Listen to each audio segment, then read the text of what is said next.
آپ شکایت کرنا چھوڑ دیں، خاموشی اختیار کر لیں۔ یاد رہے، ہر وقت دستیاب رہنا، پیچھے پڑے رہنا، ہر وقت کی شکایتیں آپ کی اہمیت کو گھٹاتی ہیں۔ بھیک میں خیرات ملتی ہے، مقام، مرتبہ اور عزت نہیں۔ لوگ کہتے ہیں ہوتا وہی ہے جو نصیب میں لکھا ہو۔ اللہ پاک قرآن میں کہتے ہیں تم مجھے پکار کر تو دیکھو، میں نصیب بدلنے پر قادر ہوں۔ جو شخص آپ سے محبت کرتا ہو وہ آپ سے ایک دن بھی خفا نہیں رہ پاتا۔ کوئی کتنا بھی مصروف ہو اپنے پسندیدہ شخص کے لیے وقت نکال ہی لیتا ہے۔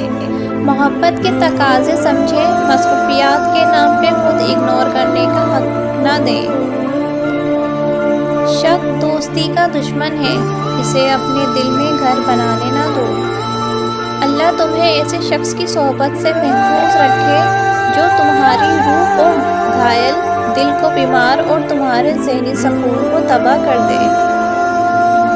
جو غلطی نہیں کرتا وہ فرشتہ ہے، جو غلطی کر کے ڈٹ جائے وہ شیطان ہے، اور جو غلطی کر کے توبہ کر لے وہ انسان ہے۔ پریشان نہ ہوا کرو، اللہ ہے نا۔ جانے والے کو مت روکیں، انہیں راستہ دیں، ہو سکے تو دھکا بھی دیں اور لات بھی مار دیں۔ ماحول بدل کر نئی جگہوں پہ جانا بھی ہے۔ کسی ایک جگہ بیٹھ کر اپنی زندگی کا انتظار نہ کریں۔ نکل جائیں کھلی ہوا میں، سانس لیں، آسمان کو چھوئیں، اپنی پسند کی چیزوں میں اپنے آپ کو غرق کر لیں، اور پھر دیکھیں زندگی کتنی بڑی نعمت ہے۔ وقت کی طرح بن جاؤ، قدر نہ کرنے والوں کو دوبارہ نہ ملو۔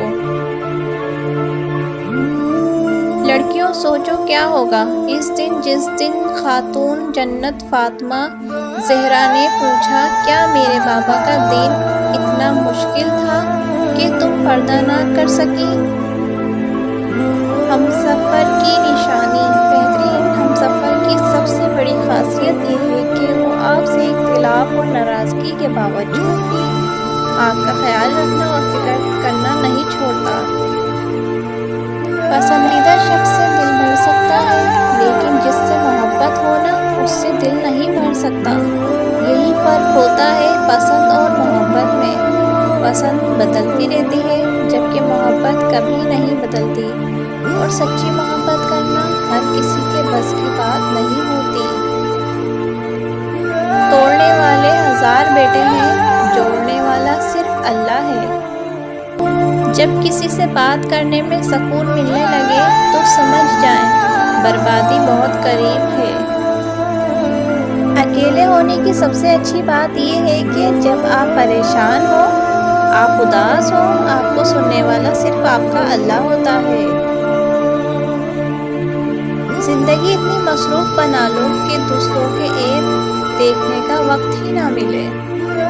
وہ جو تلخ حقیقتیں ماں باپ سمجھاتے ہیں نا، انہیں پلے سے باندھ لیا کریں، ورنہ جب وقت سمجھائے گا تو بہت نقصان ہوگا۔ کچھ رشتے اللہ تعالیٰ خود ختم کرواتا ہے تاکہ ہماری زندگی خراب نہ ہو سکے۔ بے شک وہ جو کرتا ہے بہتر کرتا ہے۔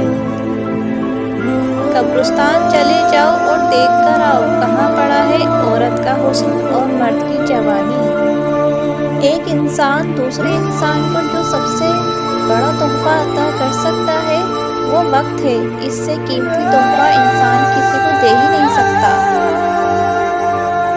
ہم انسان کبھی بھی پرفیکٹ نہیں ہوتے، بس جب تعلق اچھا ہو تو خوبیاں ڈھونڈ لیتے ہیں، اور جب تعلق اچھا نہ ہو تو پھر برائیاں نکل ہی آتی ہیں۔ حقیقت تو یہ ہے کہ ہمیں اللہ کی محبت نظر ہی تب آتی ہے جب دنیا کی محبت تھکا دیتی ہے۔ مجھے بھروسہ صرف رب کی ذات پہ ہے، کسی انسان پر نہیں، کیونکہ لوگ چھوڑ جاتے ہیں یا پھر توڑ جاتے ہیں۔ اگر آپ سب کو میری یہ ویڈیو اچھی لگی ہو تو ویڈیو کو لائک کریں، چینل کو